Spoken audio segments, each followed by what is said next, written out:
Yu-Gi-Oh 101 discussion video. I don't know if I should put this as a tips video or a discussion video. I think it can be applied to us both in a sense, but I think this is more so of a discussion than a tip. Um, this video is primarily for the new people that are coming into the game, for all of the newcomers coming in Yu-Gi-Oh, and they're trying to look for various ways to help them learn the game. And this video is kind of like a warning video as to what to avoid. Now, understand that this is somebody who's been involved in Yu-Gi-Oh since it first came to the United States. First, let me just say that, because I don't want you thinking that this came from some, you know, new guy that just started playing Yu-Gi-Oh earlier this year or for like the last couple of months or something. No, I've been playing this game since it first came to the United States, even though at the time I didn't even know. But yeah, I've been playing this game since I first when it first came to the United States. So I can tell you about how it was when it first got started, um, as well as the way it is now, and the kind of people that I ran into over the course of the many years of me playing this game. And if anybody can tell you what to avoid or what you should avoid, because I seen where it could go, then by all means, let me be the one to do it. And there's other people that are just as qualified to tell you as I am. You know what I mean? Some people learn faster than others, and they learn quick. Not necessarily in the terms of the game, but more so with the people that are involved in the game, such as you know, the ones that play the game, and as well as the ones that like steal cards, etc., etc. All that's going to be covered in this video. In terms of well, I don't know in this video or not, but I think over the course, like the next few weeks, I'm going to be releasing videos, kind of just elaborating on those subjects. But in this particular video, I'm going to be speaking on Netdeckers and why you should avoid them in this game. First off, let me just say again, let me reiterate, I've been playing this game since 2002. I've ran into a multitude of people. When I first got started in Yu-Gi-Oh back in 2002, I got my first taste of Yu-Gi-Oh, saying, like, just hands-on. I got my first taste in Yu-Gi-Oh from a video game that was on the Game Boy Advance. I can't remember which one it was. I think it was the Seven Trials of Nightmare, I believe. Either that one or, like I said, like, I can't remember the name of it, but that's where I first got my first official taste of Yu-Gi-Oh from a video game. So I had no choice but to learn the game on my own. It wasn't up until let me see, 2006, 2007, when I got me a desktop computer.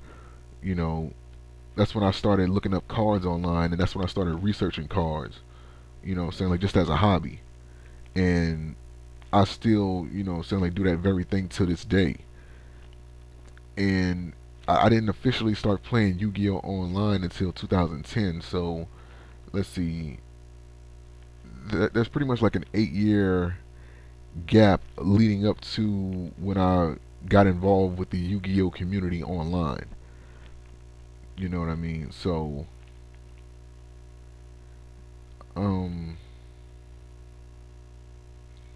but yeah, like, that's when I first got my taste of Yu-Gi-Oh. And when I first came to the Yu-Gi-Oh community online back in 2010, just like many others that were involved with it long before, I have been, just in terms of being interactive with it, with different people and such, they can tell you just as well as I can.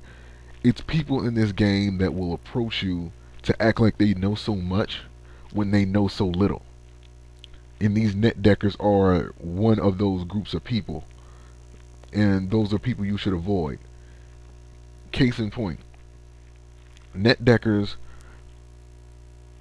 from my experience, are quick to tell you how much they know or what you should do with the builds that you make, when they themselves don't even know how to make a build on their own.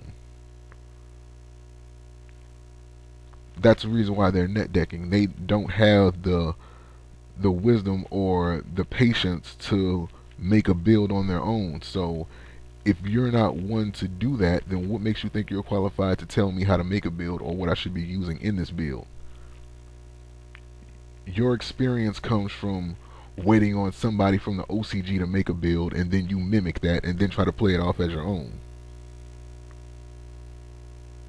And I've been, you know, very vocal in a lot of my videos like this when it comes to net deckers and other people of the sort, because it's a lot of new people that have been turned away from this game simply because they ran into this one, and I would have been one of them had I continued to listen to those people. You know what I mean? Because some of those guys are assholes. They claim that they know so much, but then when you ask them for their help, sometimes they get all pissed off. And these pros, you know what I'm saying, and like these are some other people that I have to speak on, that I spoke on into the past, in past videos that I've done. But first, let me continue with the net deckers. You know, these people, they rely on something that somebody else did, so much to the point that that's all they do. You know, they don't really pay attention to what's being introduced into the game. They just wait till somebody makes a deck, and then they copy that, and then they just run with it. And there's so many people doing that right now. I can go to Dueling Network right now, just completely impromptu, and we can go to Rate It, and we can see how many people are using the same thing. Right now, the primary build that's being used on websites such as Dueling Network and other, websites that people, use for YuGiOh, things like that. They're using dragon rulers. They're using a dragon rule, that same typical dragon ruler build. And I've said this before. People get mad at me when I do my YuGiOh 101 fan days and I refuse to go up against certain decks. It's because you see it so much. What else is there to see about it?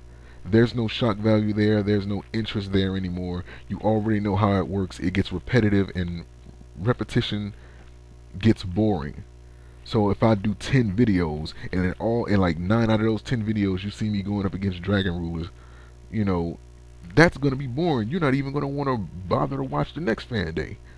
So I take that into mind when I do my fan days and other videos like that. And I don't even watch decks when they say, oh, I'm using this going up against dragon rulers, or I'm using this going up against dragon rulers, or this going up against the prophecies. Why? This build is a net deck. I've seen how it works. I've seen how it operates. I don't care to see it again. So I'm not going to bother you with that when I make videos like that. But I don't want to get too caught up in trying to stroke my ego when it comes to fan day. But it's the truth. You cannot learn anything about being your own person from a net decker, which is what you should do in YuGiOh. Otherwise, you're just going to be dependent on what somebody else does so much to the point that's all you're going to do, because that's all they do. Again, another reason why I say they're not qualified to teach anybody anything except for how not to be.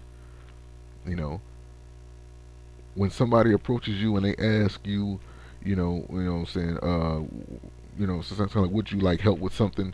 The first question you should ask them is, what builds do they use? If they say E-Dragons, Twilight, Prophecy, or any build that may be popular at that time, ignore them. Or as a matter of fact, ask them, well, no. If they approach you anything like that, just ignore them. If they're using any build that is just oh so popular and that's all they're using, you know what I mean? If they haven't made a build on their own, like literally on their own. They haven't researched the cards, like myself and other duelists have done, and they just build and know how to make their own builds without looking at some online structure and then mimicking that 100%.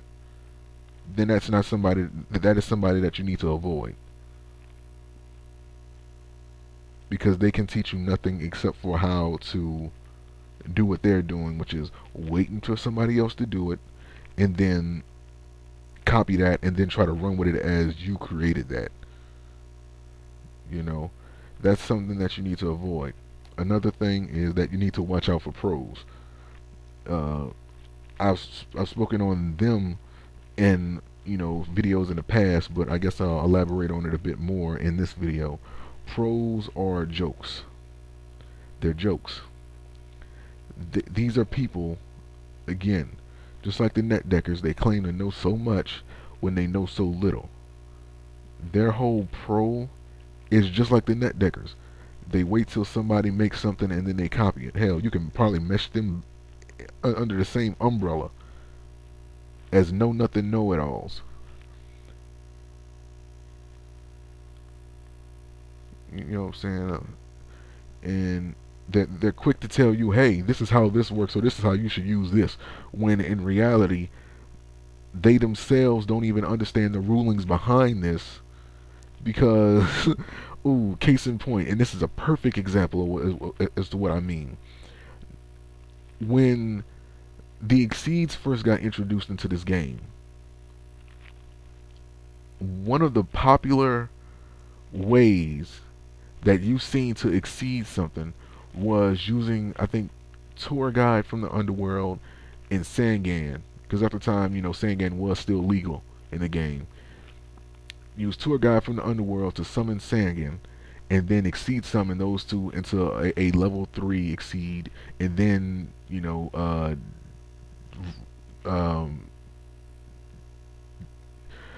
detach Sangan as an exceed material, send it to the graveyard, and then activate Sangan's effect to in order for you to search for something. This is just what they did, even though Konami was clearly vocal about how exceeds work, and that exceed materials, they aren't treated as monsters when they get detached. So Sangan's effect was when it leaves the field. If it's an exceed material and exceed materials are no longer treated as monsters, then when it gets detached, it's not Sangan. It's a material. It's not treated as the monster, so the effect doesn't activate when it hits the graveyard. They didn't want to acknowledge that, and everybody, me and like a rare of other few, was the only ones that were actually, saying that, hey, this is not how it works. But other people just ran with it. Again, people who don't pay attention to the rulings and just using common sense. If this is what Konami says that the rulings are for the card, how do you not know this, or anybody else for that matter that used it? It's mind-boggling to me that people will sit there and have this back and forth with you about how something works, and they themselves haven't even done as much as reading the rulings on what they're playing. To this day, it's still people that think that Solemn Warning can stop anything. Literally anything. Solemn Warning is not Solemn Judgment, and they don't get that. Reading comprehension is a motherfucker these days in Yu-Gi-Oh, or in any trading card game for that matter, but in Yu-Gi-Oh in particular, because that's what I have my experience in. You have some people that still think that activating skill drain allows you to negate a monster's conditions. Like, conditions mean like they can only have one of this card face up on the field at a time, or like only one of this monster face up on the field at a time. Conditions cannot be negated under any means. They cannot be stopped. They cannot be negated. It's the way the card has to be played. It's a condition. That is one unbreakable rule. Nothing can stop it. This is Konami saying that, not just me. They make the rules. I just abide by them. Simple as that.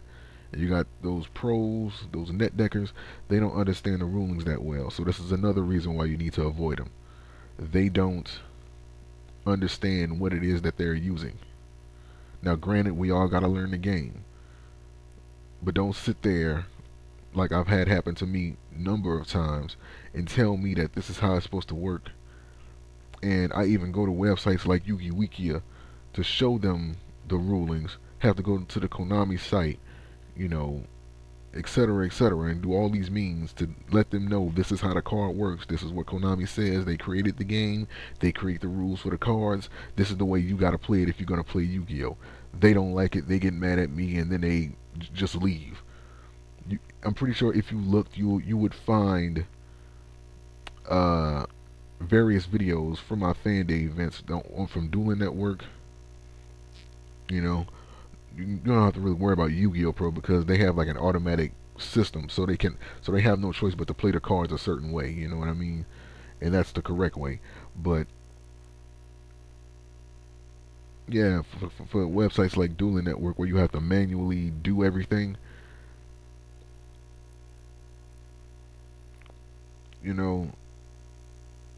people have shown that they don't know as much as they try to put on. And ironically enough, these were going up against Netdeckers. So if you're a newcomer coming to this game, or if you're somebody that's still trying to learn it, avoid those people by any means necessary. If they come up to you and they approach you, ask them what decks they're playing. If they're playing anything that's popular at the time, or anything that has a net deck to it, first thing I would say you should do is, one, ask them that question. Then two, ask to have a duel with them. Even if you don't know how to play the game, ask to have a duel with them, and see what they're playing. If they're using like the same structure that you've seen like the last, I would say, 5 people use, it's a net deck. Avoid these people. They're in that category that I'm talking about. So just be careful, because you're not the only one, and you probably will not be the last one. More than likely, well, actually, most definitely, you will not be the last one to have to run into these people. For as long as Yu-Gi-Oh exists, there are going to be pros. There are going to be net deckers, or for that matter, in like any trading card game. So I would think they're going to be those net deckers and those pros that claim that they know so much, but they don't pay attention to the rulings themselves to play the game correctly. So just be careful. That's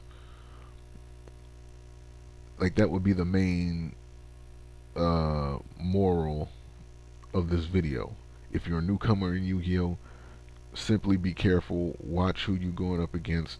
Watch who you learn from, and watch the people that try to teach you how to play this game.